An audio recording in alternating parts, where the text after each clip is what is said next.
The following content is provided under a Creative Commons license. Your support will help MIT OpenCourseware continue to offer high-quality educational resources for free. To make a donation or to view additional materials from hundreds of MIT courses, visit MIT OpenCourseware at ocw.mit.edu.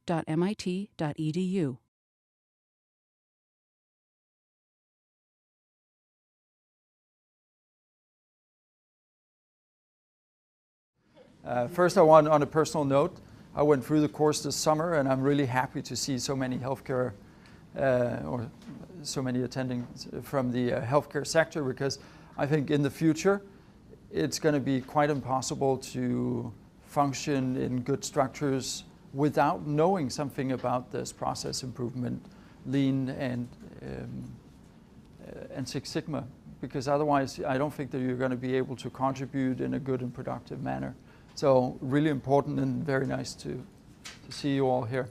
All right, at the end of this, you'll be able to sketch a basic value stream map, demonstrate some basic analysis of those maps, and then recognize some steps for process improvement using your value stream map. You recognize this? Back to the hot dog stand. And it may not look exactly like the ones you made. So starts with taking the order, placing it in the in tray, get the order, cook the dogs, put them in the bun and wrap them at the fruit. And then it's a question of, do they need another hot dog or not? If they don't, they will go up to the order out. If they do, then you go over. Check if the order is okay. Add the beverage, deliver it to the customer, and the customer leaves with their hot dogs. So value, as we think about it in lean, is really value for the customer, right? It's not value for us. And in particular in healthcare, I don't know so much about the engineering side, but in healthcare we really have a difficult time coming to terms with this. We struggle with it because it is oftentimes about how do things work best for us, and not so much how do things work best for the patients, right? If it was the other way, we probably wouldn't have waiting rooms. We do have waiting rooms. We have waiting rooms all over. In fact, I work in the emergency department over at BI, and we have recently decided that we're going to make it a formal process to open our waiting room, because we don't really want it, and it's going to be paged out as a formal process, as a formal step, that now we decide we open it. And we will not have it open if we have any open beds in the department, because it doesn't make any sense. Anyway, that would be value for the customer. Identify the value stream, map out the end-to-end linkages between the processes, what goes on. Then we focus on making flow continuous from one end to the other. Pull, that we heard about earlier on. Let the customer pull the value rather than us producing a whole bunch of things that then get piled up and some of it gets wasted. Then we do it over and over again because we're never really going to reach perfection. But we're going to strive for the perfection. So value stream mapping, it's a tool to improve our processes, our whole production, by identifying steps that add value and also by identifying waste in our processes. We follow the value creation process we talked about from one end to the other, and you need to go to Gemba to get out there and see what happens. Right? You can't sit in an office. You can sit in an office and you can think that you know what is actually happening, but in reality you don't. I have some examples, I'll get to that a little later, from our fine little hospital if we have the time. But when you go and look at what actually takes place, you get surprised, even in the environment that you work in yourself. Because we all think that we have the solutions to the problems that we encounter, and sometimes we do and sometimes we actually don't. The value stream map is the process maps that we've done. Some of you have already added your data. It can be time data, It can be quality data, inventory, resources, people, things, and whatever else. But don't clot your maps with things that are not really useful for you. So there are some steps to creating these value stream maps. And the first is to define customer value and then the process. And we can discuss what customer value is. That is a debate you can see among yourselves here with the maps that you've created. You did not all agree on what adds value, what customers potentially would be willing to pay for. An example, we've just done a lean project with our registration people. Patients need to be registered, right? And is that a value-added process? We weren't quite agreeing on that, at least not initially, because you can say, well, I mean, patients, they don't care. But in fact, if you dig a little deeper, they probably do, because if you aren't registered, your visit is not linked to your record, and then it's not part of your history, and then it's hard to tie everything together. So identify the value added and the waste steps is the next one. And then in order to change things for the better in the future, you need to understand what you're currently doing. So you do a map of the current state. Where are we now, right? And then you analyze that map and you find opportunities for improving things. You can look at bottlenecks, you can look at workload balancing, and you can have that as an open discussion of what can you make better. And now you just heard the module on people, and that's actually interesting. If you involve everybody in this process, you can get a lot of good synergy in it. And by involving some of the skeptics, you can actually win them over sometimes. We've done that too, surprisingly enough, but it is possible. Then you use that to create your future state map, and then you make an action plan for how you're going to get there. And I think we'll get to that on day 3 in the A3 thinking. All right, we're back to this one. It follows the value creation process, and you have in your groups assessed the values and the wastes for each of the processes. And now it's time to add some data. And I think that we'll just go with the map that you had handed out. All the data should be on it, times and seconds, and there's some quality measurements as well, because the processes, they weren't perfect the whole way through, right? It wasn't 100% every time. We know our demand, our current demand at least, for the 50 customers, and we know how long we're open, so we know how long time we have to fulfill the orders as they are. The takt time is our available times. It's 4 hours times 60 minutes. That should be 240 minutes. And the demand is 50 customers. So we have 4.8 or 288 seconds per customer. We also know that the cycle time from what we added up is actually 446 seconds. So we can all understand that they're pretty stressed, right?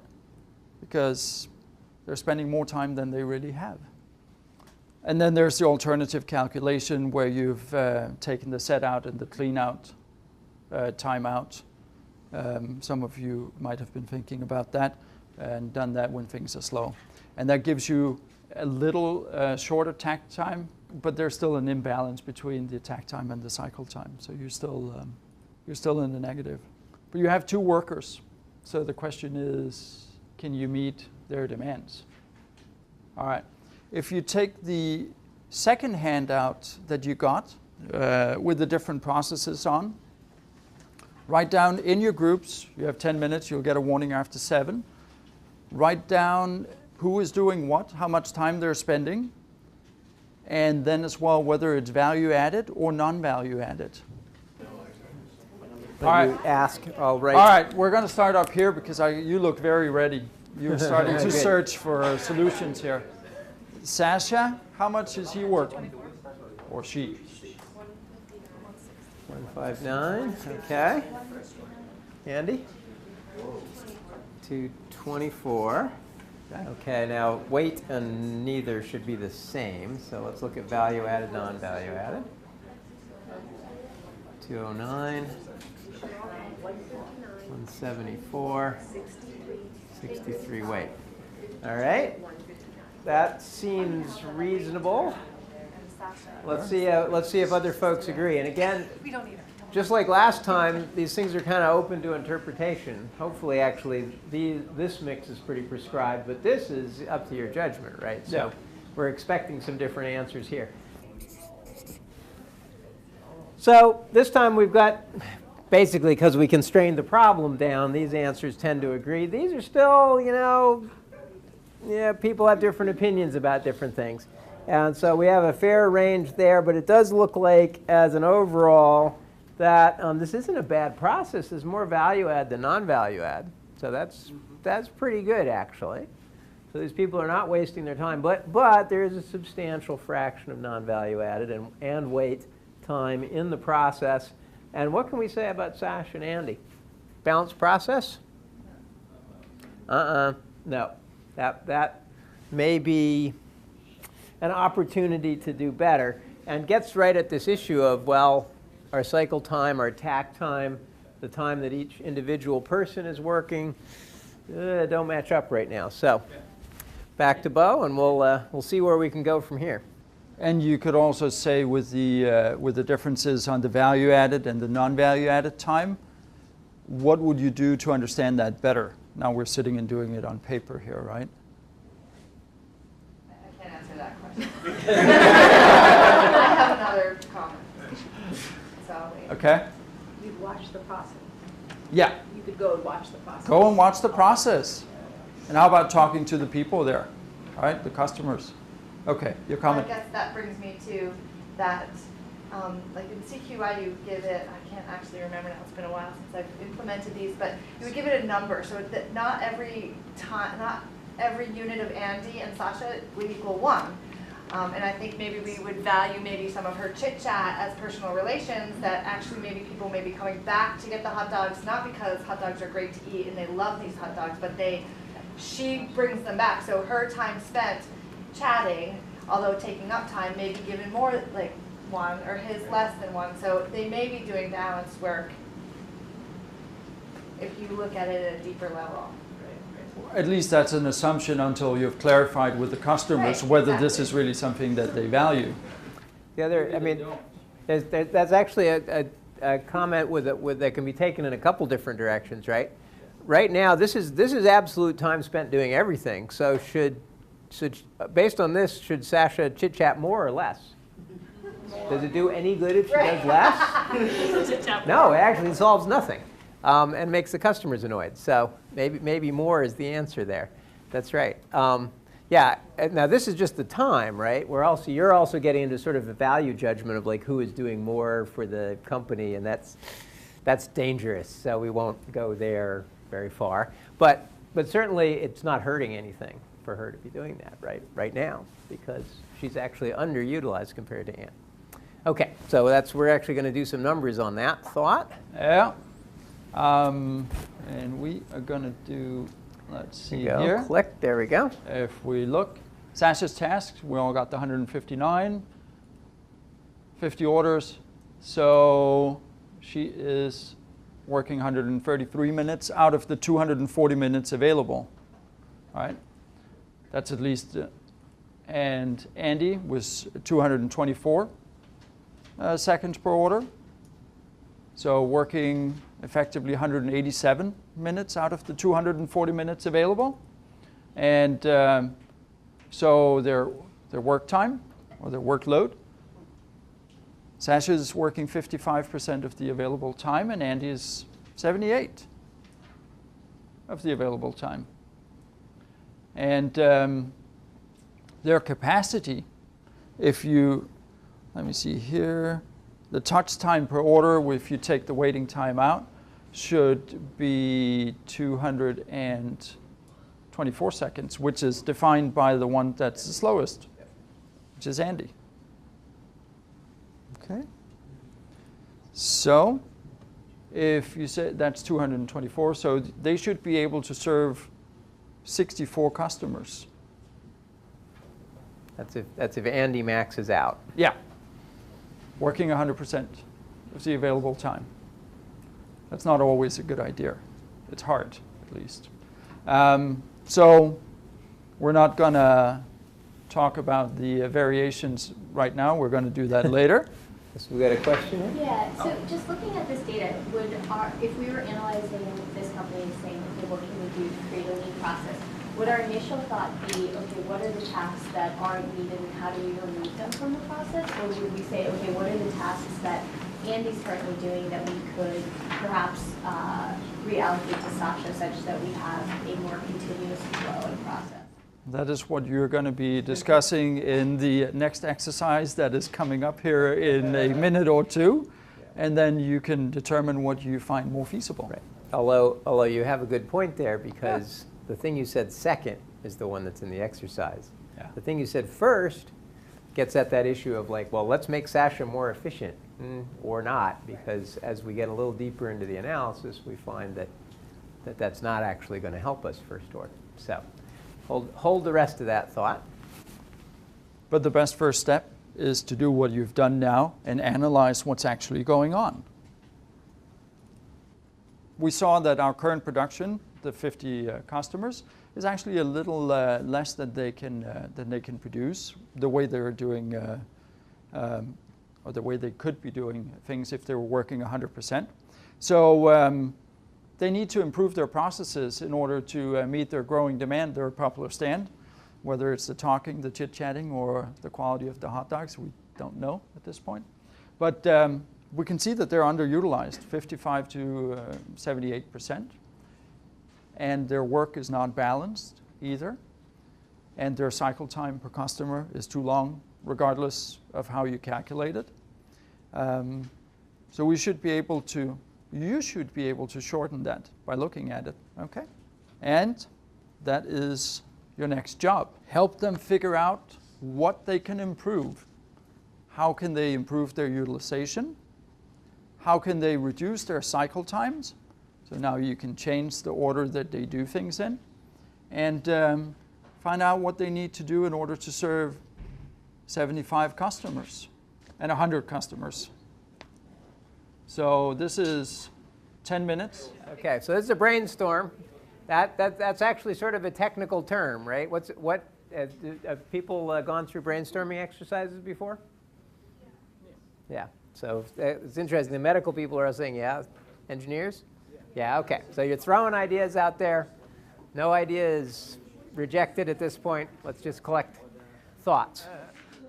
Let's start back up, and here, if you have some suggestion for changes, improvement.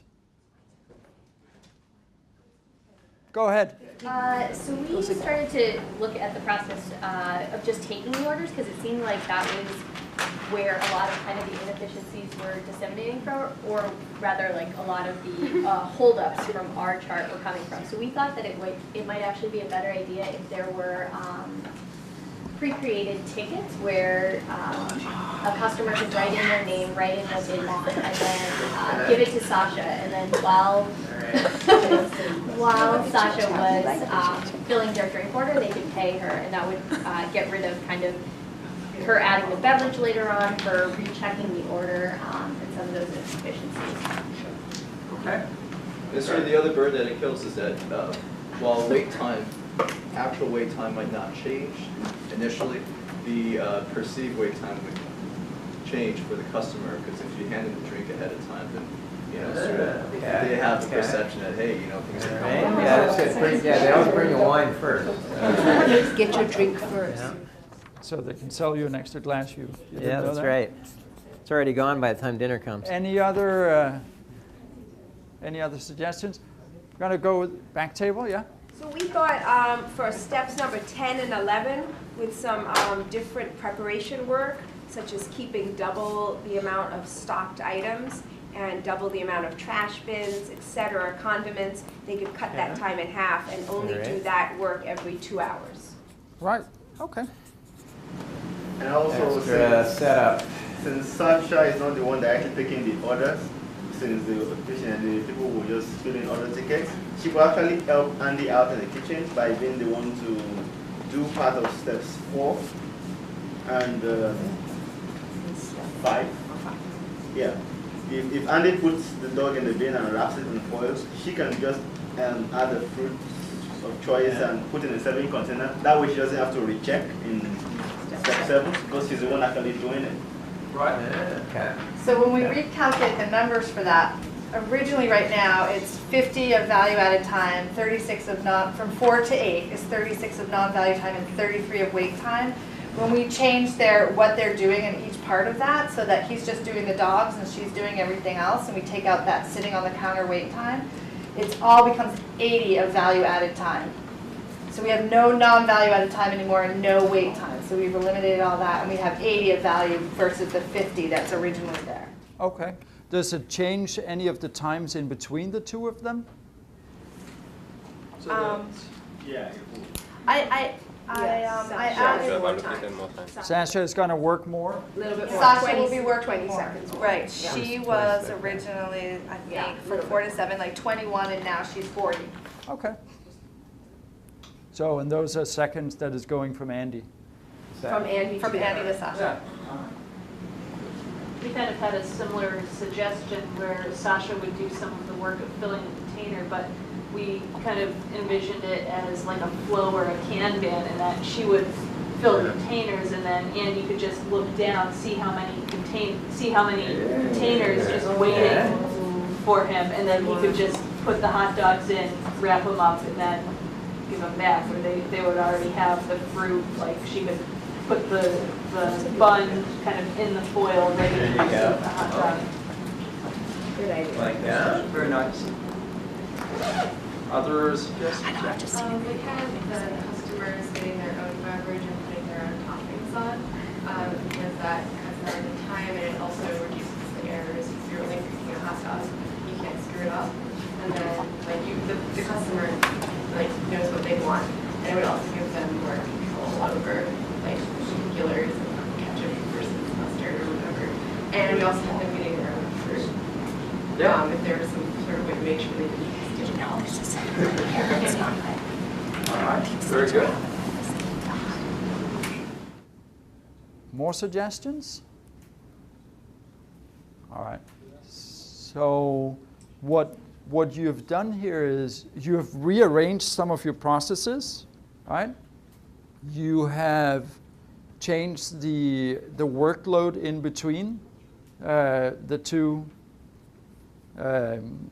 in the business here as well, so that they're working more even or have a more even workload. And you're involving the customers, saying customers can do some stuff themselves. They can pick up their fruit, they can pick up the drink. Don't need to have someone doing that for them, right? And some of you focused on reducing or involving the customers to make the wait time go down as well. I like that. What else do we? So did anybody go to Fresco's today? At lunch place? A little deli caddy corner? I guess not, no. Yeah, they have a great system there, which is apocryphal. I'm not sure if the story is true, but I know one of the Saturday Night Live people actually lived in Cambridge for a long time. It's alleged to be the cheeseburger inspiration. You say what you want and they yell, right? There's no ticket, there's no, All right. So, and then they yell back to make sure they understood the order, right? So it's, well, that's good. It's like, BLT small fries, BLT small fries. Yeah. Takes 1 second to say, low error rate. High training, that guy's got to keep it in his head, right? So, yeah, so. But most of the other possibilities are definitely up here. Some good ideas. Mm-hmm. And this part, by the way, is also pretty realistic in the sense that this is art, right? You don't know the answers. None of these techniques tell you the answer. What they do is frame the problem and help you understand what problems you're trying to solve. You're not trying to make Sasha stop chatting. You're trying to improve the overall performance of the system. Job satisfaction. One question we have when looking at this is that not all of the time is allocated, and it's unclear exactly why the wait times are the way that they are. There's the question of like the flow of orders, and so maybe from 11 to 1, they are at capacity, and then there's just no demand from 10 to 11 and 1 to 2. So there might not even be the opportunity to increase capacity without hiring another person or doing something different between that. And that's the kind of thing you would find out by actually going and observing the process rather than us sitting in a classroom here and saying this is the way it is, I think. That's right. On the other hand, there are things that always help, even if there is that issue of maybe some of the time they're slammed. You know, balancing always helps, right? Eliminating non-value-added steps always helps. So there are some things you can do confidently. There are other things that you may have to actually go and see. Does this make sense? Will this work? And possibly even experiment with. Try it. See how it goes the next couple days. You know. So. All right. So a few things that we thought about. The in order where it's sitting, 30 seconds here in step 2, and the out order. Take those away. The inspection, we heard earlier that inspection doesn't add much. I really like this. I don't think I've heard that one before. The thought of consolidating Sasha's work and the inspection into one step. Into one, yeah. Right? So then you get the quality, but there's no extra step. So it's a good solution to not a priori eliminate inspection, which might lead to quality issues. And balance the work you've already done as well. Now we're down here to create a future state map to visualize how we want this to look in the future, and then create the action plan for how you're going to achieve your change.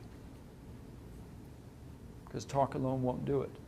So make the map, create a plan, set some deadlines, and assign some responsibilities for who's going to do what to change things.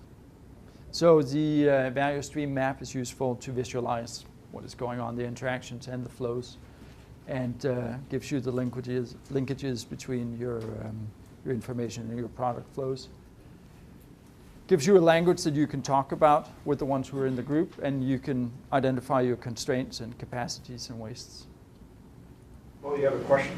Oh, I just have a question about the process. Maybe I'm having difficulty visualizing it, but it seems like it's like we're following the hot dog in a linear way, whereas it seems like some of this stuff happens simultaneously. So I'm not sure. Like some of the seconds overlap. It's not like Sasha's seconds happen only after Andy's seconds happen. So that's a little bit hard for me to understand in this flow model. And that, as I perceive it, that can sometimes be a problem to look at it like that in a process map. And I have a slide a little bit later where you can look at swim lanes as well, because it can depend on who is doing what, and that can happen at the same time as well. Right, so you're absolutely right. Things they do happen simultaneously. The classic issue which you're keying on, I think, is like in a real hot dog stand, there'd be a bunch of hot dogs on the grill that would be cooking at the same time that all this other stuff is going on, right? Mm-hmm. So there are some processes that are maybe out of phase, and that's true. That's a real issue. The map doesn't catch that very well, right? That issue of some things happening kind of out of phase of other things. But it's a tool. It's not a perfect tool. It doesn't solve all of your problems. All right. So tips for creating it: involve the entire team. Everybody who's involved in these processes need to be involved. It can't only be a few people that maybe have management positions. You need to have the people doing the work come and be involved in this, because they're the ones who understand the work the best and can come up with the best suggestions for how to change it. All right? And you need to actually go to Gemba, go and see, use the post-it notes like you've done now on your map, put that on, and then you can use your symbols, you can use whatever you pretty much like. There are some that are more used than others, but that's however you want to do it, as long as you make sure you have a common language. Here's a little bit about the swim lanes, because you can have different providers or different processes at the same time in an organization, and you can try to map it out like this, right? So things that take place at the same time. Or you can have the castle wall with production times and wait times, right? Add it up in the end, have your wait times and your production or your productive times. So there are many ways, and there are some resources where you can learn a whole lot more about this. Okay. All right. Can I just say one more thing? When you do a value stream map, make sure that you bring it to the people doing the work to get their validation. Say, did I leave anything out? Did I forget anything? Because oftentimes you miss something and they can say, oh, but you forgot that we do this. And I think that's really important because then it gets them to buy into what you're doing as well. And even more stronger, you should have those people participating in the Absolutely. creation of the value. That's actually what we do at BI. The ones doing the processes, and it's often from different provider groups, we involve them, we invite them, and we help them come up with this. And then post them on the floors of the wards so they can see them and make comments. Good technique for all of these things that you do is take pictures of these things, and you can post them or you can email them out to people and say, this is what we found, please give us if you have any comments. This is also a really good link between administration and frontline workers, because I know in most hospitals the administrators take turns walking around to visit the floors. And a lot of them are not clinical, it might be the CFO or something, and they come around and they go, how are you doing today? Do you need anything? How are you doing today? Do you need anything? But if you have a value stream map posted, they can go to that map and you can discuss what you're working on together, and it just brings it to a different level. We call it boardwalks. Give them something to look at. And the same is true in an engineering environment. It's not just a healthcare. Absolutely. Yeah. And for healthcare, if you dare, go and find a patient who's arriving to your emergency department, to your area of work, wherever that may be. Follow that patient. If you're a phlebotomist, go find a patient registering for their blood draw. Follow them the whole way through, okay? Take a chill pill before you do it, because at least in my field, in the emergency department, I've tried, and I think IHI calls it the walk of shame, and it really is, but it is important because otherwise you will not understand. Most of us, I mean, we have different ways into the healthcare system. Again, that is my perspective. So let's be honest, my wait time in my own emergency department is probably not going to be the same as somebody else's. And another thing is, I don't have the same need to frequent an emergency department, right? There's the things I can just fix myself. But go find a patient, ask them politely if you can follow them for their journey, and then stick with it. Take notes. Bring your stopwatch. All right. There you go.